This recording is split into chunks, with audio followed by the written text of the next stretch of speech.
Amref International University. She has a remarkable career and her achievements are very vast, which makes a 2-minute introduction a rather large challenge.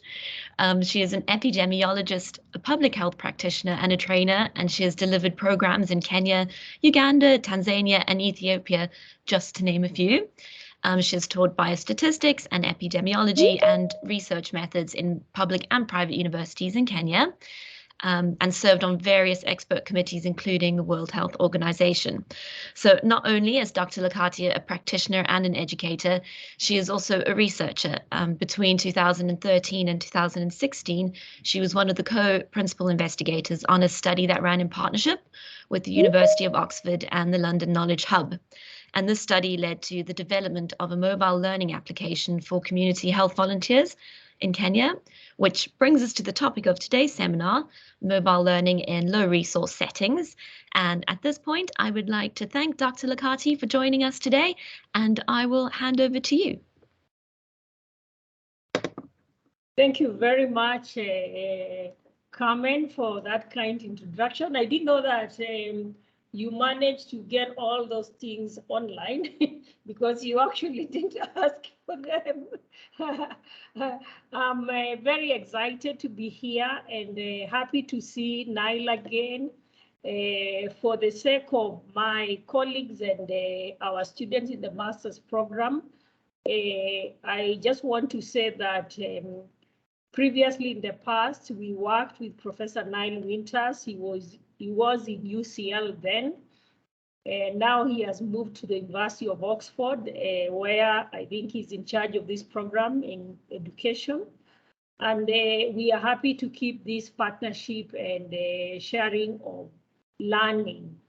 So I'm going to talk about the topic for today that I was given. I don't know whether you can still see my slides or I need to share my slides again.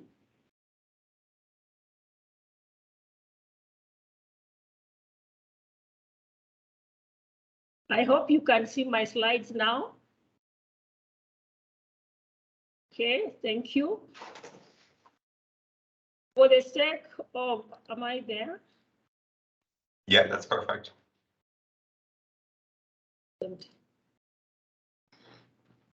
As I said that we have graduate students, we also have faculty within the Directorate of Research and within graduate school.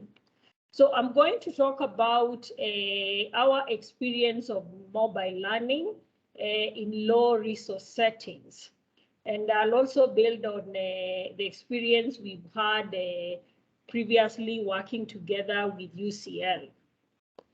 First of all, I want to introduce my organization so that we all get to know. I work for Amref International University. Amref International University is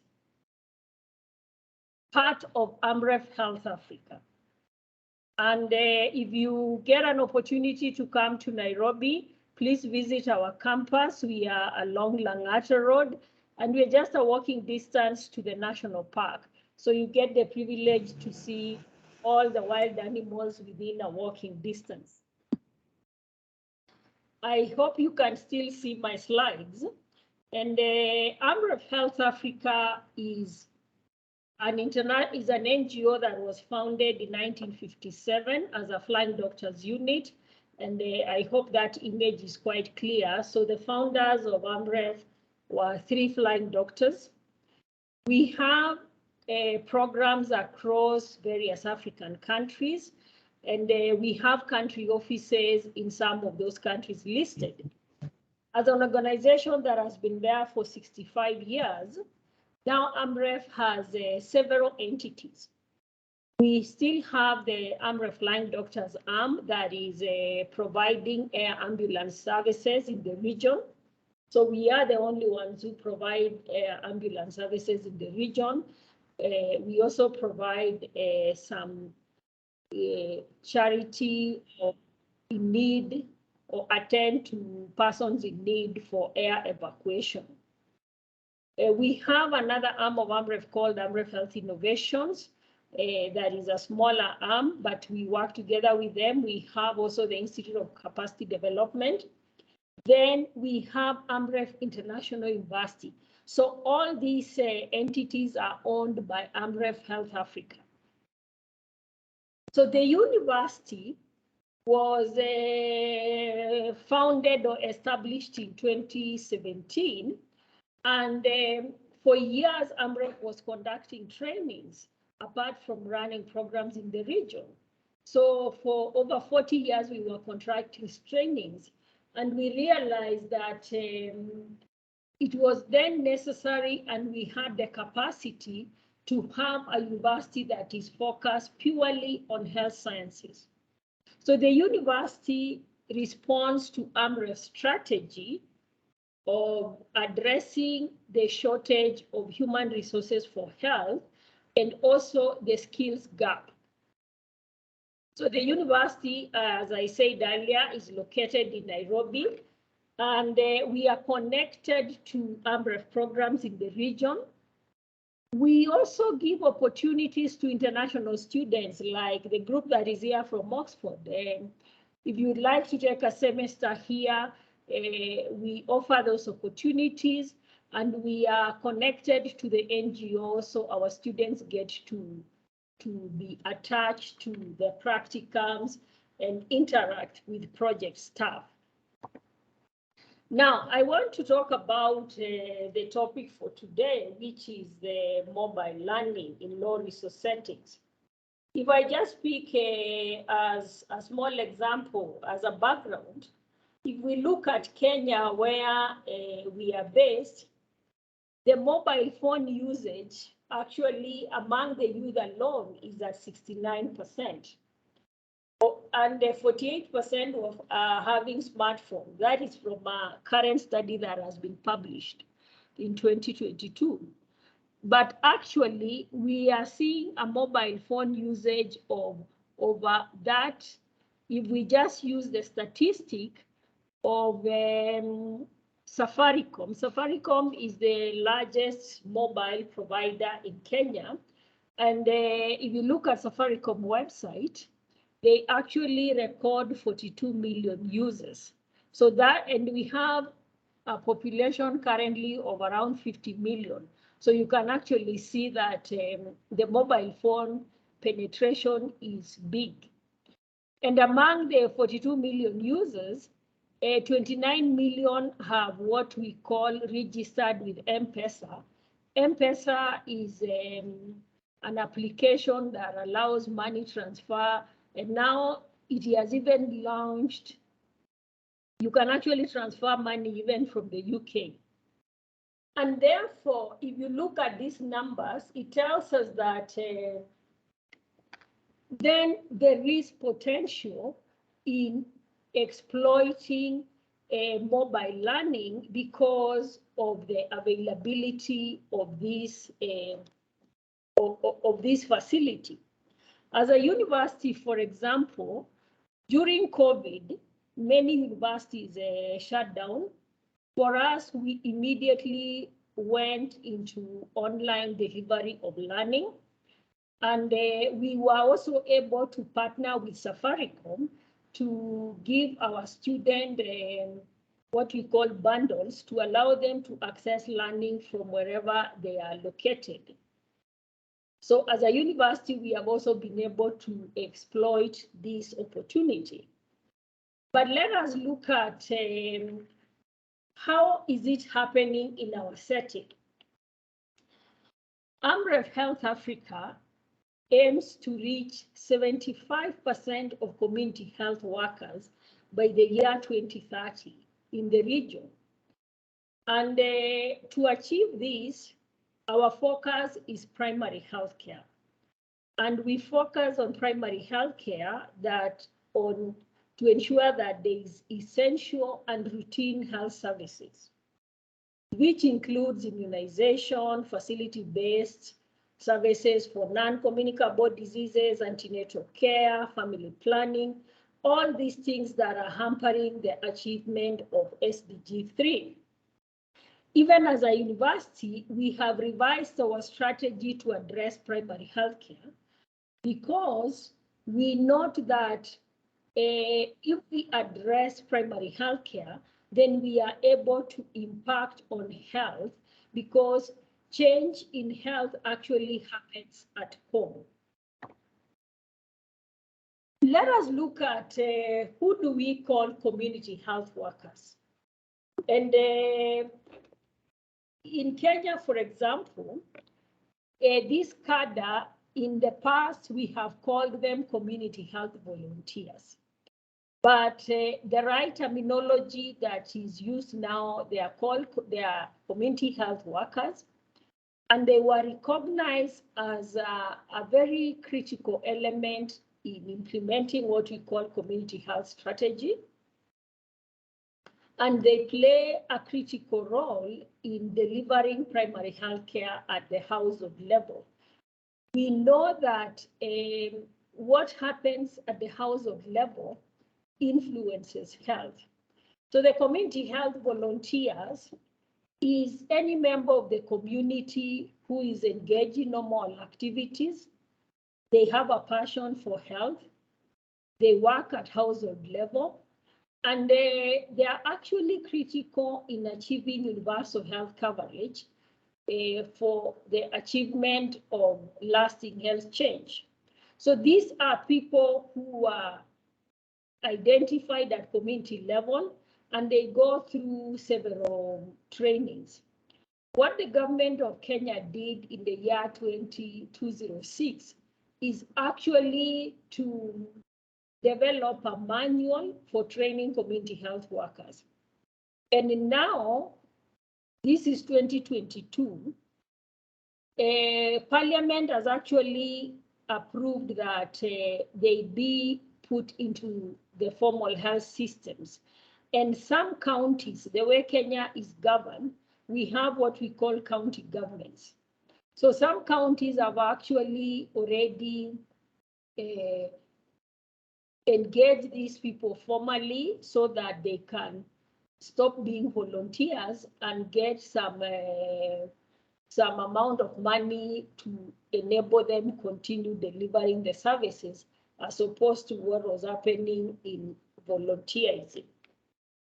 We have done studies in Kenya, and what we found is, for example, the Kenyan setup, we found that 96% of the community health volunteers have actually some form of formal education, with 61% of them having secondary level of education. And that also gives us an opportunity that, therefore, this cadre is also very useful in taking up use of mobile learning.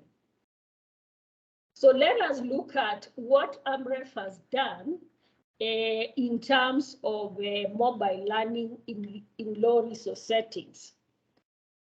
We have had a number of mobile interventions that we have implemented, and I'm going to talk about them in detail. Actually, there are four. Sorry, one is missing here. One we have is the LEAP platform. The LEAP platform started as what we used to call HELP. HELP used to mean Health Enablement and Learning Platform. We have another intervention called MJali. MJali has a Swahili name. So the word Jali in Swahili means I care. So the word M stands for mobile. I missed to include Jibu, so I'm going to talk about Jibu. And the other platform that we developed some time back with in partnership with UCL is what we call MCHW. So my talk is going to look at how have these big applications been used in different projects, what has been achieved, and what are the areas that we have learned lessons. So I want to talk about first LEAP. LEAP, now we call it LEAP solution because we see this platform as a solution. So the LEAP platform has been used for training community health workers. This is a platform that started as HELP in 2013. And now we have trained so many community health workers.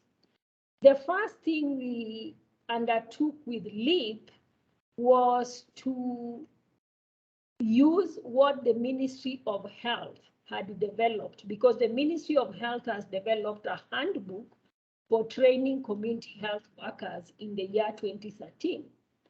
And the manual for training community health workers has actually 6 modules. So the 6 modules are as listed there. Amref converted these modules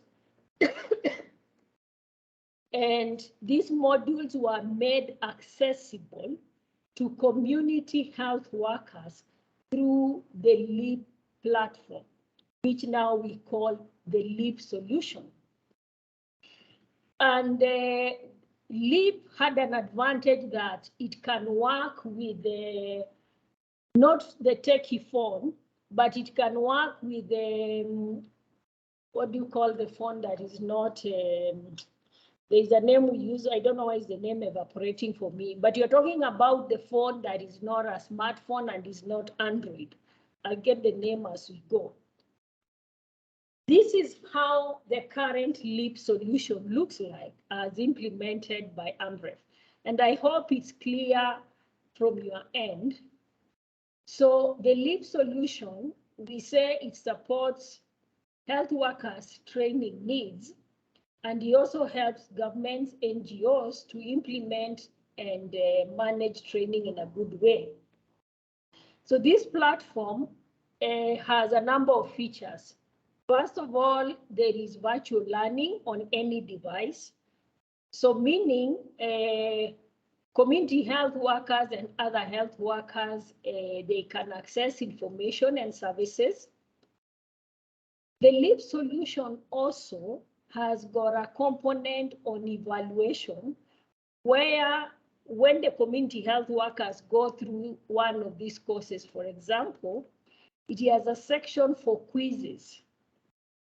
And one of the things we have seen is when a community health worker learns with this platform, then they undertake a quiz, and then they are told congratulations. It really encourages them to move on, and it has also really made them more knowledgeable on health issues.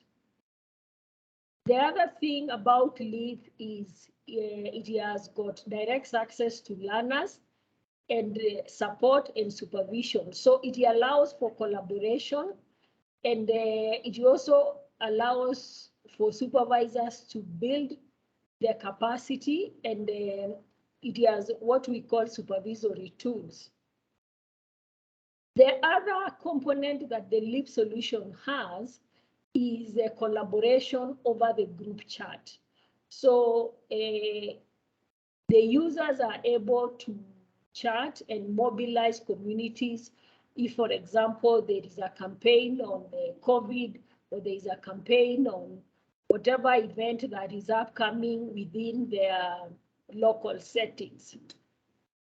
The other thing about the LEAP solution is it allows for collecting digital training records.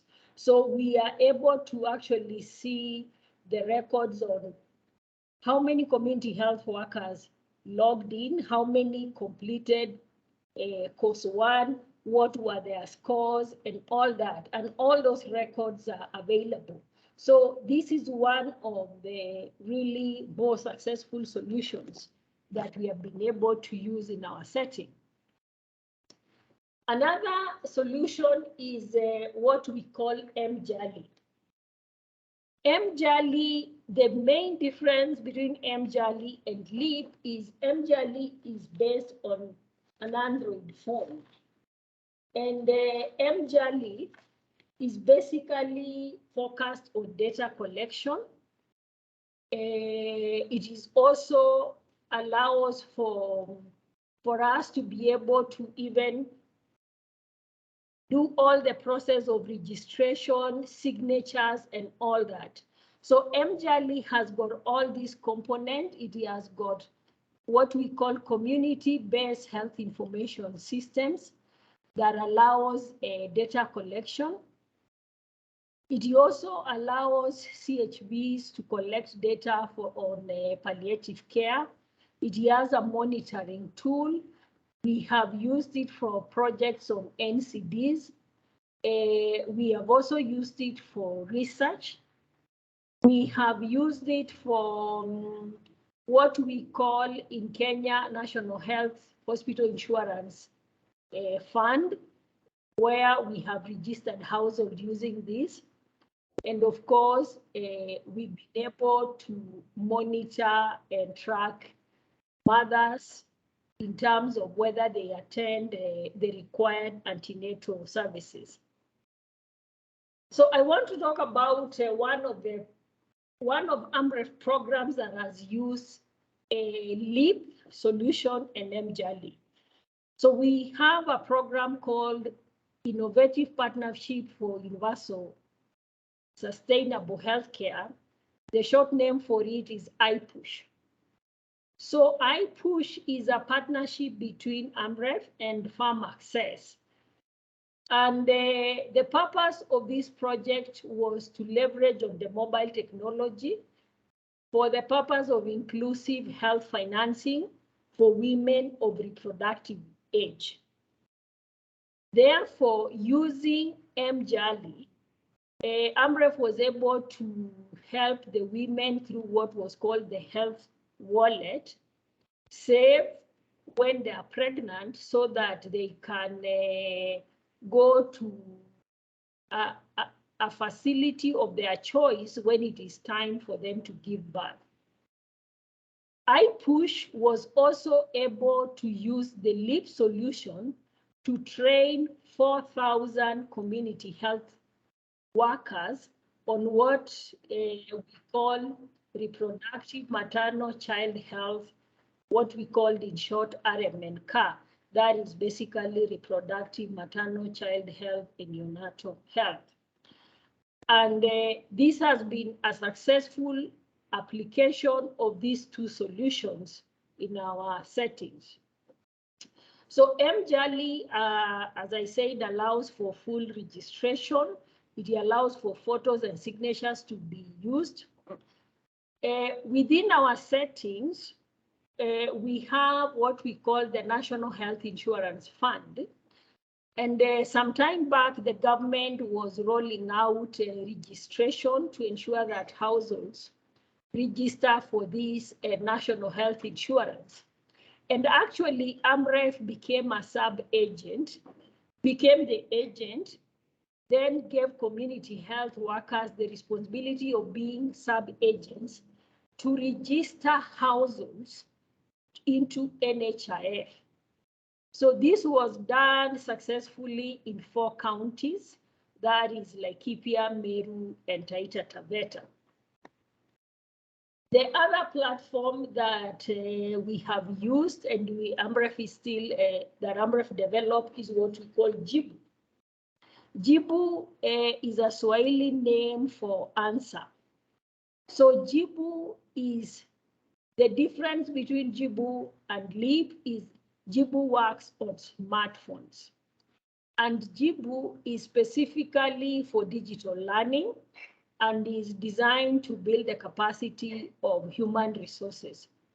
So with Jibu, which is for these higher cadres, our target audience has been nurses, doctors, clinical officers, and because of Jibu, regulatory bodies have partnered with Amref because some of these regulatory bodies, for example, the Nursing Council, requires that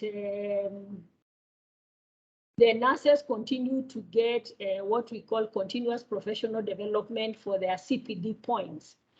And therefore, Amref has been able to develop those courses, put them into the Jibu platform, and our health workers are able to take these courses wherever they are. As of May 2022, we have registered 62,870 users in Jibu. And these users are actually from various countries. So this platform, we have trained people from Gambia, Benin, Rwanda. I have not listed all the countries. So that is how Jibu is working. When we look at LEAP, LEAP has also been used by one of the projects that is currently running that we call a blueprint project that is focusing on innovative access to healthcare in one of the counties that we just rolled out this project. So this project is focusing on NCDs, that is non-communicable diseases. Through this platform, we have trained 2,000 community health workers specifically on aspect of NCDs using what WHO recommends as the life course approach.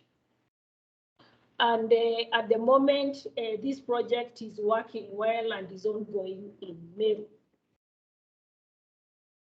When COVID came, it became also important that we quickly train our community health workers on COVID.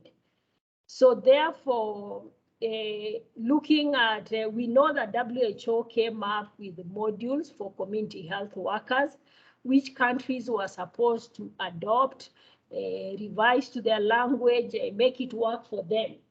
So Amref quickly took up this opportunity and we were able to train 90,000 community health workers and, on COVID-19 using the WHO modules. We have also taken this solution to other countries. Sometime last year, we rolled out this LEAP solution in Malawi. Malawi also has got what we call community health workers, but we know that countries differ.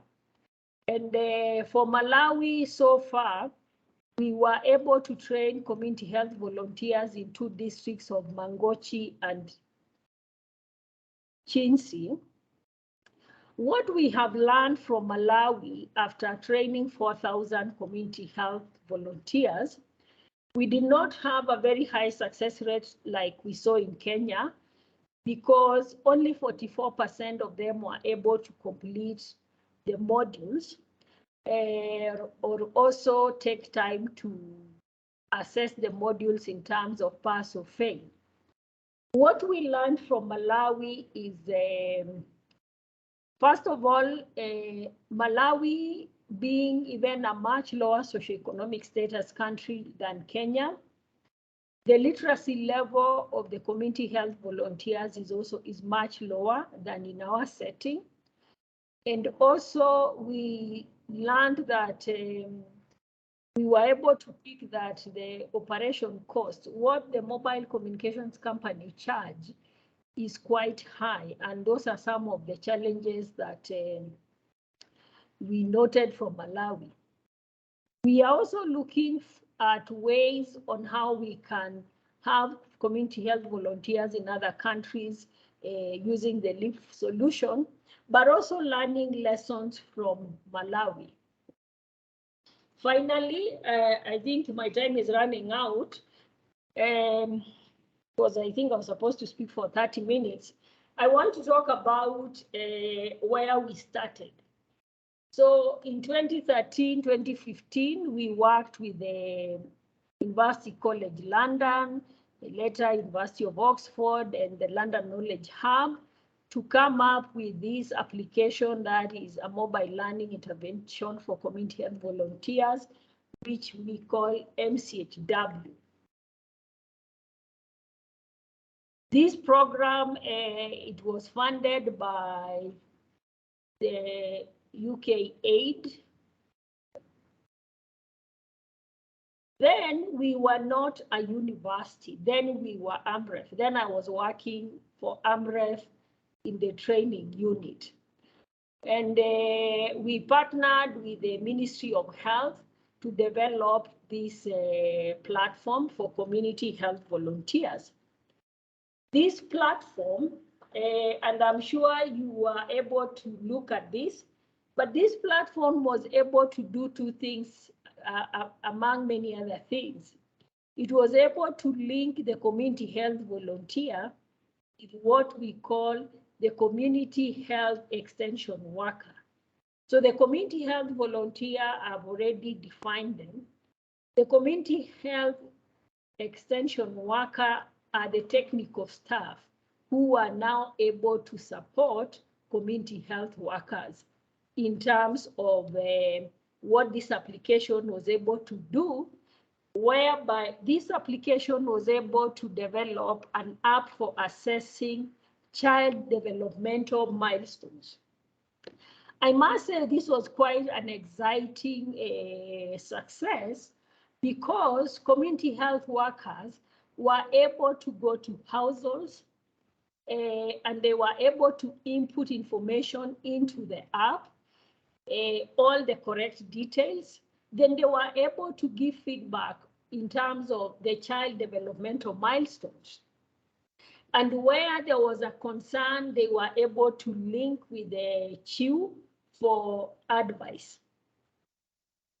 That was a very big success, because from that, we know that community health workers are members of the community. This is just like your local shopkeeper, your local person who you go to the same church with, and therefore the community members have a lot of trust in them. From that, the community health workers were now able to identify what we call, this project named them hidden children, because households tend to hide children who have some disabilities. But when the community health workers continued this process of assessing child developmental milestone, and they trust the community has them, specific people who had children with delayed milestones started now saying, oh, come to my household in the evening. There is another child here that I want you to assess. So we were able to identify a significant number of disabled children who were hidden because of their disabilities, which is quite a sad situation, but we wouldn't have known this. And through the team from Oxford, we were able to do some additional work in following up this. So you can imagine, from a small application, we were able to reach this impact. So where are we today as Amref? Today, our platforms are used in 8 countries based on the COVID response. And we are also been able to cover over 155,000 plus community health volunteers in multiple languages, including English, Chiwewa, Kinyarwanda, and Amharic. And from that, we shall be able to achieve our target of reaching 75% of community health workers in sub-Saharan Africa for the purpose of training and providing support, particularly for primary health care, and collect data to inform policy and health financing. And that is the end of my presentation. Now, I know I've taken slightly 6 minutes more. Sorry about that. So we can now go to the session for questions. Thank you very much. Thank you, Dr. Lakati, for that. That was incredibly interesting. We're now going to move on to our Q&A session. So if I could ask anybody who has any questions, could you just raise your hand in the chat and we will order our questions that way. So I'll give you a moment.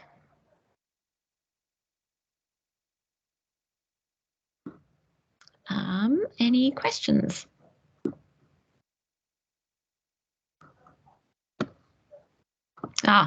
We'll start off with Niall.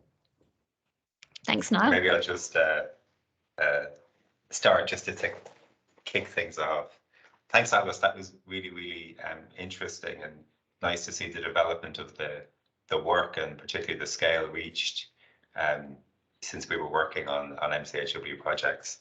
I was just wondering, so one of the, I guess, tensions that came up for me was the relationship between embedding technologies within the health system at scale. So that LEAP does very well, for example, because as you mentioned, lots of health workers will have access to feature phones. And then you've got excellent with MCHW, excellent data collection tools. As distinct from the MCHW project, which wouldn't scale in the same way, but was sort of more focused on, as you say, focused on one area, disability. So I wonder, just from your point of view, having been involved in all these projects and having a rich expertise, can you just reflect on, do you see a tension between those two things? Do you see how one can complement the other? What do you think is sort of the relationship between them? This idea of a kind of a community focused on one aspect of health, in MCHW case disability, for example, and broader interventions that work on different types of technologies but reach a lot more people. I'm also kind of curious about the relationship between those two things.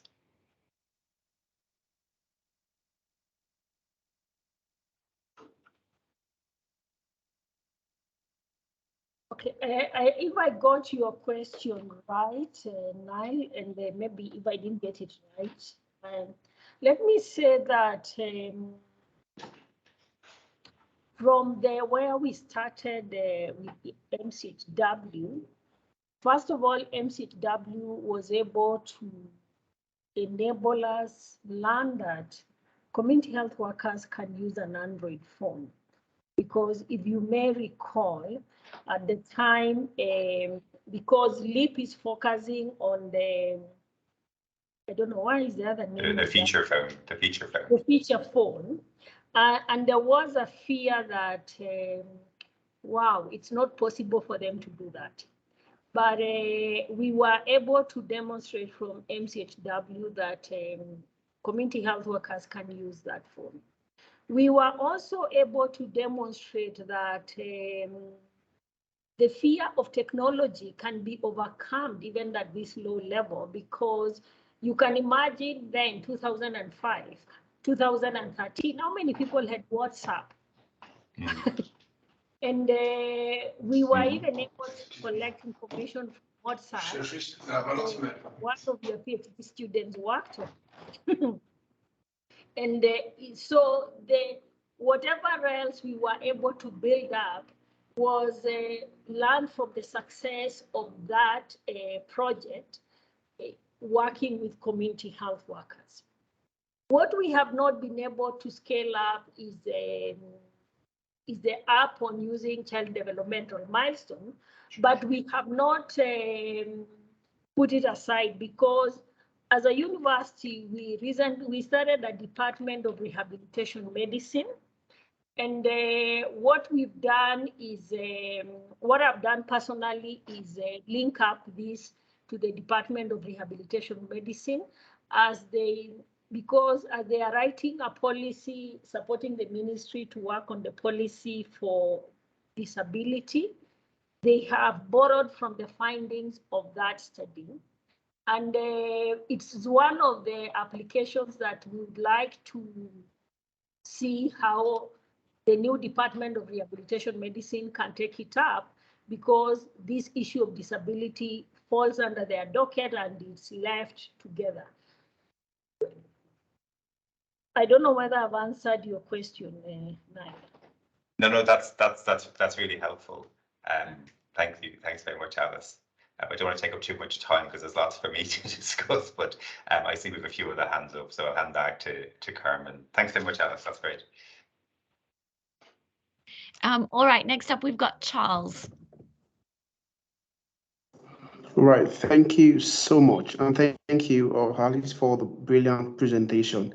I want to ask, what are some of the challenges that you face in deploying the solution, particularly for health workers that have low literacy, digital literacy skills, particularly if you look at the internet skills, published by Professor Rebecca Enniel from Oxford. There's particular mobile skills, identified under particular internet skills. So do you experience some challenges, for health workers using this particular solution, particularly those that have low mobile skills or, low digital literacy or skills? Thank you. I think I can take more questions.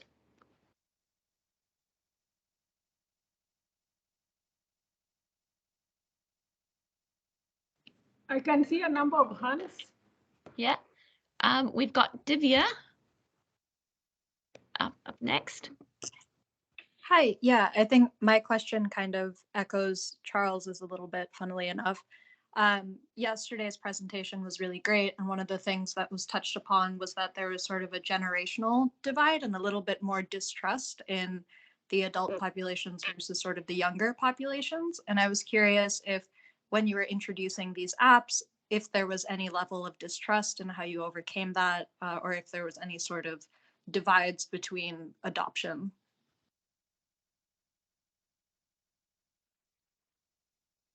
All right, should we get Xingyi's question as well, and then you can kind of reply to the three as you see fit. Thank you so much for the presentation, Dr. Lakati. I have a question kind of related to, as we're transitioning kind of at the end of the pandemic and in a post-COVID era, have you noticed anything in your current projects in terms of different people's perceptions to kind of mobile health learning, or just general community attitudes in these kind of projects?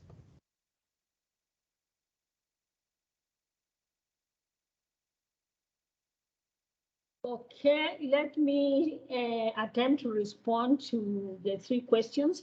The first one, somebody asked about challenges between persons with low literacy levels, and using the case from Malawi.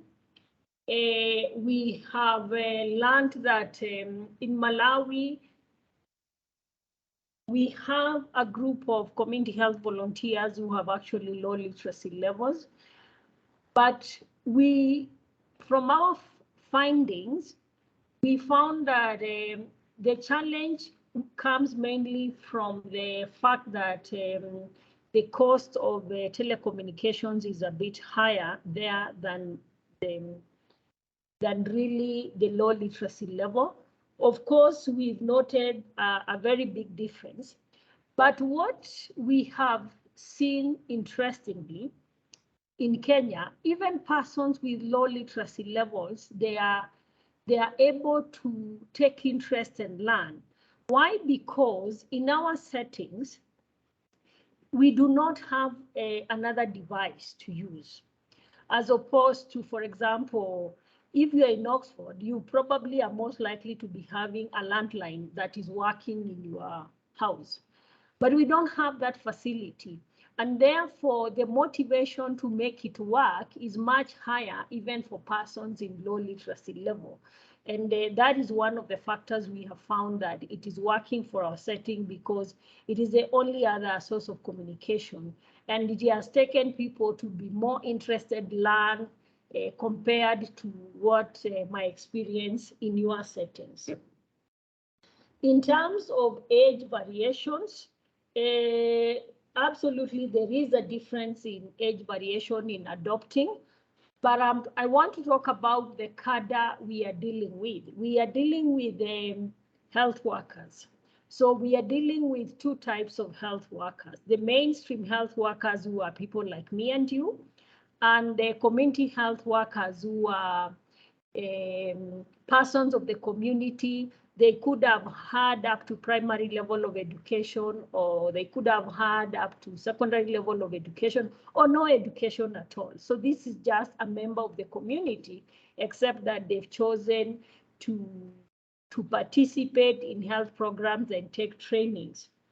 So the motivation for them has been the knowledge that this application has given them, and the motivation that the fact that this small device you have in your hand, it can enable you talk about health issues just like another probably educated person. So we have seen interest irrespective of the age of the community health workers. It is more about their motivation, whether they are supported with the allowances or they are supported with the,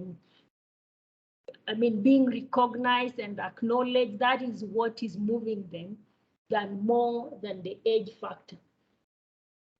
The other thing is the issue about COVID. What we have learned from COVID, I think COVID challenged us as a country, as individuals, and even as societies. And what we learned, for example, if I look at the university setting, we were able to have our courses offered virtually. The important part is we did not disrupt learning. But by the time the end of COVID came, our students said, we want to come back to school. We want to interact. Yes, it works, but we need some human interaction. So also, we've also seen a plus in terms of people who thought that they cannot run meetings with, like we are running this session, you're in Oxford, I'm in Nairobi. It has opened opportunities for people who are not embracing technology to embrace technology. So there is a plus for it, but there is also another side of it whereby the human interaction is also seen important for mental health and for areas that we all, I think now we know that virtual learning can break boundaries. We are talking here just the way diseases have no boundaries, but it cannot be said to take away completely the human interaction and the skills part, because skills, you need some to interact, to transfer some skills. I hope I've answered you. That's our experience here.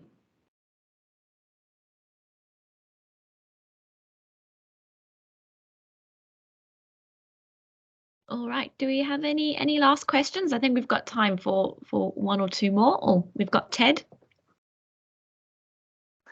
Hello, thank you for the presentation. Extremely interesting. I have one comment and one question. I think the application of training certificates and records for the actual community health workers is innovative and very exciting. And my question actually is about the role of community health workers in sort of the development and the sort of ongoing development of these applications. I'm curious a little bit about the roles that maybe they have played or could play. And if you have, I'm sure you have experience with that, but I would love to hear a little bit more about that. So thank you.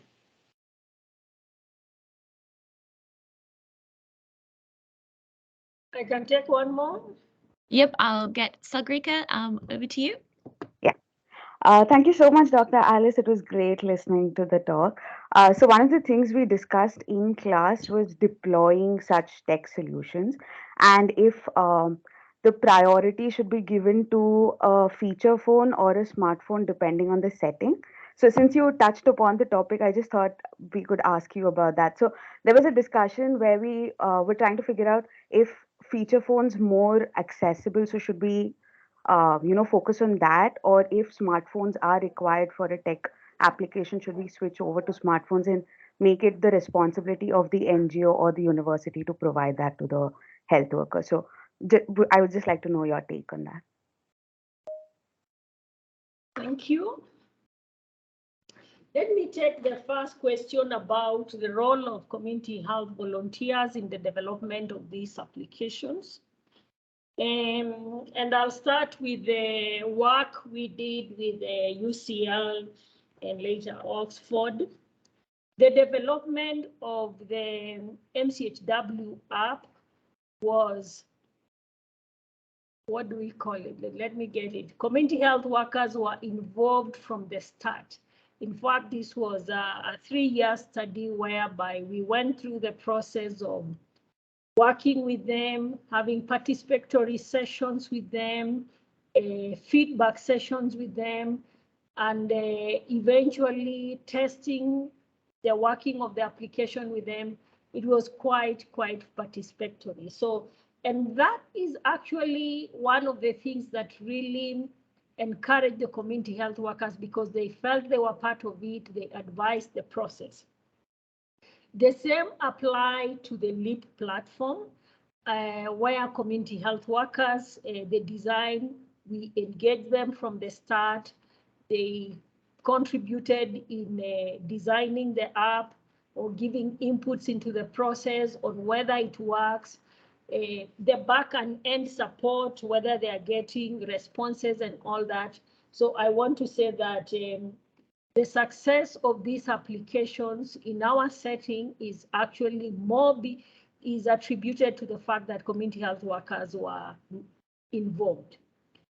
And as I said, if you look at MCHW in 2013 and 2014, we actually doubted, I even personally doubted when we were starting, whether community health workers can be able to use an Android phone, and they did. So that is quite something that we have learned through the process, that don't always assume that this category cannot do this. Now, in terms of which one is appropriate, a feature phone or a smartphone? This is what we have learned. It is good to understand the setting. For example, countries differ, and also within countries there are differences in terms of availability of electricity to charge the phone. We know that the Android phones, they consume a little bit more power than the other ones. So that information is really important, because if the team or your study population or the community can access electricity, then you may have to go for that. You also need to have a conversation with the telecommunication company. One of the success we've had in Kenya is, which is a good thing and a bad thing, but whereby we have Safaricom being the largest mobile provider. And therefore, we are able to negotiate with Safaricom for certain things. So when you engage the mobile provider, and through what we call a private partnership, a public-private partnership, look at those things so that you can make a decision. Because you also want acceptability. You will not want to be working on a feature phone when people can access electricity, because they might feel that they are being probably looked down upon and all that. So in-country assessment, in-country settings is really important. LEAP has worked because it is on a feature phone, and we are mainly in the rural areas, which we have less electricity connection, and it also consumes less bandwidth. So that is why it's working. So that is my response on that.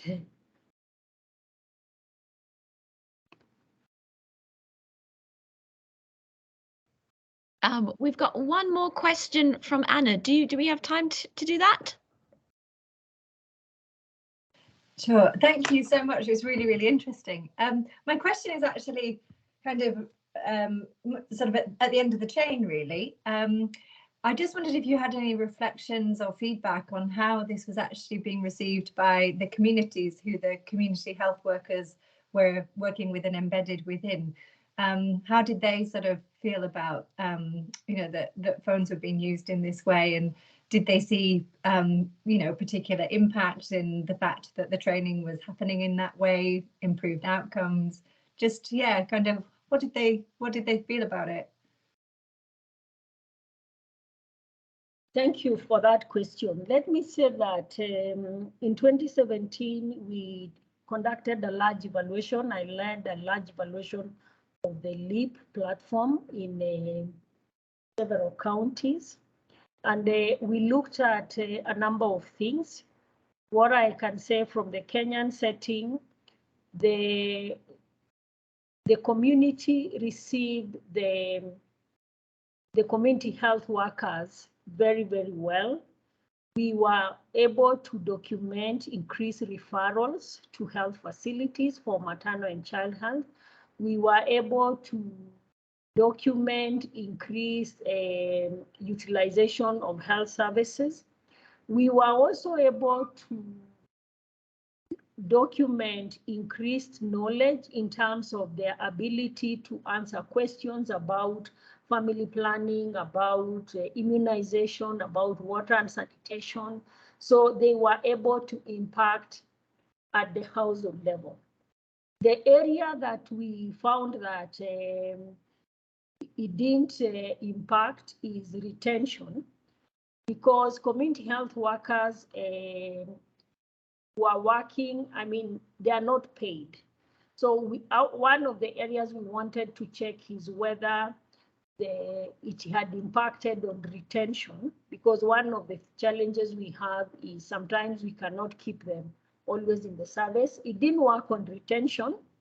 Retention factors were more related to support supervision from supervisors and the motivation from NGOs that are able to give them seminars, keep them going, keep them interacted, and return allowances for fare when they attend to meetings. Those are the things that affected retention. And that is also what advised Amref to sponsor a bill and support a bill for recognition of community health workers. And it's been done in Kenya. As I said, counties now are employing them. So we really value this success from this project.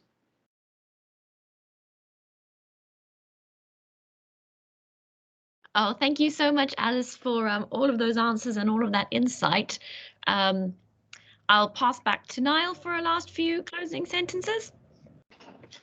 Thanks, Carmen, and thanks, Alice, again, for a really, really great talk. And it's been really interesting to see Amref's work, particularly through the International University, go from strength to strength, and to hear more about actually, from the health systems point of view, the integration of community health workers within the formal system. So that's been really, really great. I think Kenya's sort of leading the way on that, which, as we talked before, Alice, sort of needed to happen for a while. So that's been really great to see it. I'd like to thank as well all master's students for coming across the various programs, and just to say you're all very welcome to future talks as well. So just feel free to link across and continue the collaboration between the programs, which has been very, very nice.